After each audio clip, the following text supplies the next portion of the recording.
Vamos a continuar con nuestro estudio de la ley de Poiseuille y vamos a ver cómo se puede aplicar esta ley para analizar circuitos hidráulicos que poseen resistencias conectadas en serie o en paralelo. De las tres formas que tenemos para escribir la ley de Poiseuille podríamos utilizar cualquiera, pero por comodidad vamos a quedarnos con esta para analizar los circuitos en paralelo y con esta para analizar los circuitos hidráulicos en serie. Esta es una forma muy importante porque es la que tiene la definición de resistencia. Y esa resistencia que uno podría considerar que es la dificultad para empujar un fluido a través de una tubería, depende de factores del fluido, la viscosidad, y de factores de la tubería, que son su longitud y su radio. Si combinamos estas dos fórmulas, reemplazando esto aquí, nos encontramos con esto. De modo que el flujo que se obtiene a través de una tubería es proporcional a la diferencia de presión. Cuanto mayor es la diferencia de presión, mayor va a ser el flujo. Cuanto más grande sea el radio de la tubería a través del cual el fluido está circulando, mayor va a ser el flujo. Y cuanto más grande sea la viscosidad del fluido, va a ser mayor la resistencia y por lo tanto menor el flujo. Y lo mismo con la longitud de esa tubería. Tenemos que recordar que para poder aplicar la ley de Poiseuille, en realidad se tienen que cumplir una serie de condiciones. Y esas condiciones son que los vasos por los que circula el fluido tienen que ser rígidos, pequeños, de boca lisa, no ramificados. Y esto es importante porque vamos a analizar la ley de Poiseuille aplicada a circuitos en paralelo y en realidad, hablando estrictamente, no se puede aplicar para circuitos en paralelo, pero si se cumplen el resto de las condiciones, los errores son muy pequeños y por lo tanto existe la posibilidad de aplicarla. Entonces, lo más importante es que vamos a considerar que los flujos a través de las tuberías que vamos a estudiar son estacionarios y laminares, es decir, no tenemos flujos ni transicionales ni turbulentos. Vamos a comenzar entonces con un arreglo sencillo formado por un fluido incompresible que circula con flujo laminar y estacionario a través de una tubería de paredes rígidas donde no hay ni fuentes ni sumideros. De modo que esta tubería, con sus características, le opone al flujo de ese fluido una resistencia que llamamos R1. Tenemos una presión en la salida y aplicamos una presión aquí en la entrada. De modo que con estas cualidades, utilizando la ley de Poiseuille, el flujo que se genera a través de esta resistencia R1 es Q1. Si aplicáramos la misma presión para empujar el mismo fluido a través de una tubería distinta, pero que sigue teniendo paredes rígidas y no hay fuentes ni sumideros, pero de radio más pequeño y por lo tanto esta tubería le ofrece al mismo fluido una resistencia R2 que es más grande que la resistencia R1, el flujo va a ser menor. Si utilizamos esto para analizar una corriente de fluido con un flujo determinado en la entrada y si se respeta la ley de continuidad, es decir, si no hay ni fuentes ni sumideros, si las cañerías son de paredes rígidas y el fluido es incompresible, el flujo que tenemos a la salida es exactamente el mismo que en la entrada, pero en estas dos ramas el flujo se divide. Y vamos a considerar la forma más sencilla, que es donde las dos ramas sean exactamente iguales, de modo que las resistencias opuestas por cada una de las ramas para el pasaje de este fluido es exactamente la misma. Si se cumple entonces esta situación, el flujo a través de las dos ramas es exactamente el mismo. Es decir, que si las resistencias ofrecidas por las dos ramas es la misma, el flujo que se obtiene a través de ambas ramas es el mismo. Una cosa importante que hay que señalar es que este flujo que ingresa se divide en las dos ramas. En este caso, en este ejemplo, se divide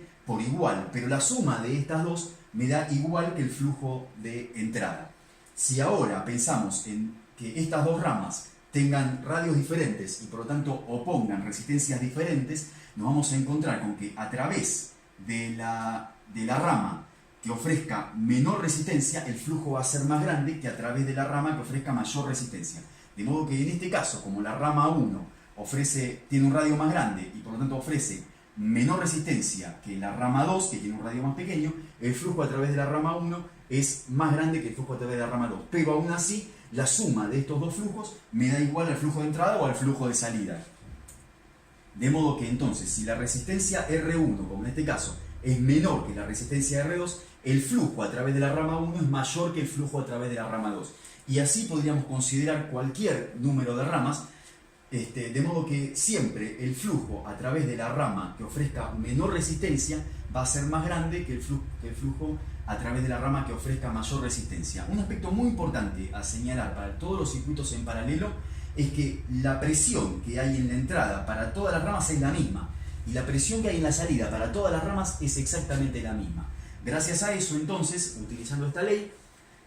uno ve que la diferencia de presiones para todas las ramas es igual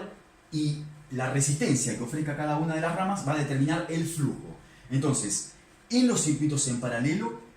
la diferencia de presión para todas las ramas es la misma y la resistencia que tenga cada una de las ramas determina el flujo que atraviesa esa rama. Para estudiar los circuitos en serie volvemos al mismo arreglo del comienzo, con un fluido incompresible circulando con flujo laminar y estacionario a través de una tubería de paredes rígidas sin fuentes ni sumideros, de modo que esa tubería le ofrece al pasaje del fluido una resistencia R. Aplicando esta diferencia de presiones obtenemos este flujo. Lo importante es que a medida que el fluido va avanzando a través de esa tubería, debido a esta resistencia, el fluido va perdiendo energía y esa pérdida de energía se traduce como una caída de presión. Si uno tiene una tubería que es de sección constante, la presión, la energía se va perdiendo en proporción constante y por lo tanto la caída de presión se produce a un ritmo constante. De modo que si uno tiene esta presión, este valor de presión en la entrada y este valor de presión en la salida, a medida que el fluido avanza a través de esa tubería, la presión va bajando de un extremo al otro. Si ahora ese fluido incompresible circula a través de una tubería de paredes rígidas, donde no hay fuentes ni sumideros, pero que es una tubería que no tiene la misma sección a través de todo su recorrido, sino que hay diferentes secciones en diferentes sectores, la resistencia que oponga a cada uno de esos sectores va a ser diferente y por lo tanto la caída de presión en cada uno de esos sectores va a ser diferente. La pérdida de energía que experimenta el fluido al pasar por una resistencia más grande es mayor que al atravesar una resistencia más pequeña. De modo que uno podría graficar cómo es la caída de presión entre los dos extremos y se encontraría con que aquí la caída de presión es menor que aquí. Y si la caída de presión si la sección fuera la misma, la caída de presión sería homogénea y caería, entonces, homogéneamente desde un valor de presión en la entrada hasta el valor de la presión en la salida. Pero aquí no sucede eso, sino que uno lo que ve es que en este sector, donde la resistencia es más baja, la presión cae menos que en este sector donde la resistencia es más alta. Y gradualmente va cambiando desde esta resistencia hasta esta resistencia, de modo que la caída de presión va haciéndose cada vez mayor. Uno lo ve esa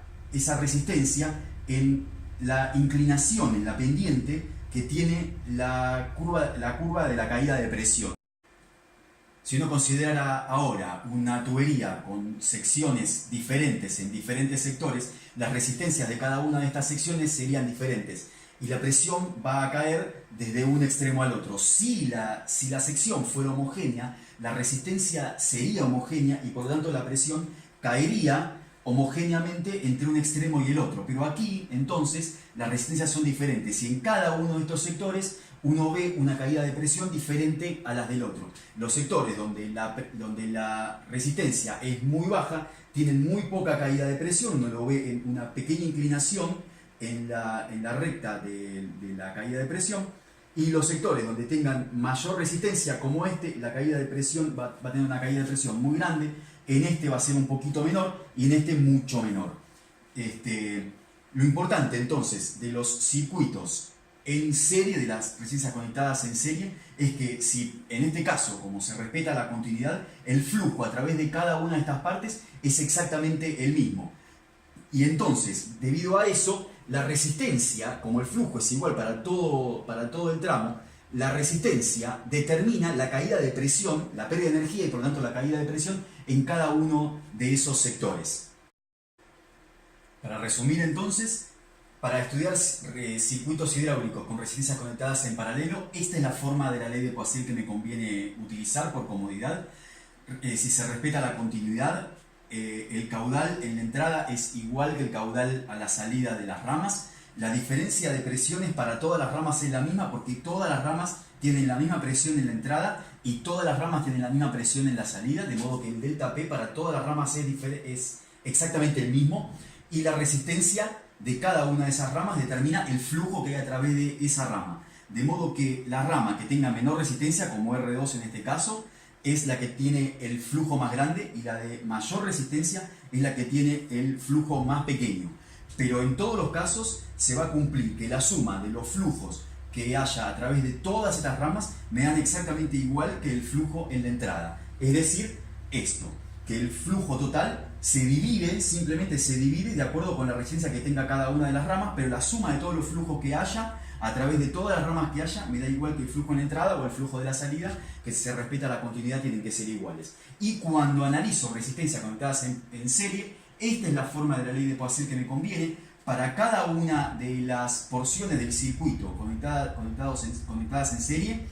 la caída de presión para cada una de estas resistencias va a ser diferente. La presión, como el caudal para todas las partes es exactamente el mismo, en los lugares donde la resistencia sea más grande, la caída de presión va a ser más grande, y eso lo voy a ver en la curva de caída de presión como una inclinación, una pendiente más grande. De modo que la diferencia de presiones que haya entre el punto de entrada y el punto de salida va a estar dado por cuánto cae la presión en esta parte del circuito, cuánto cae en esta partecita del circuito, cuánto cae acá, cuánto cae acá, cuánto cae acá. De modo que la suma de todas las caídas de presiones me va a dar igual a la diferencia de presiones que tengo entre la entrada y la salida.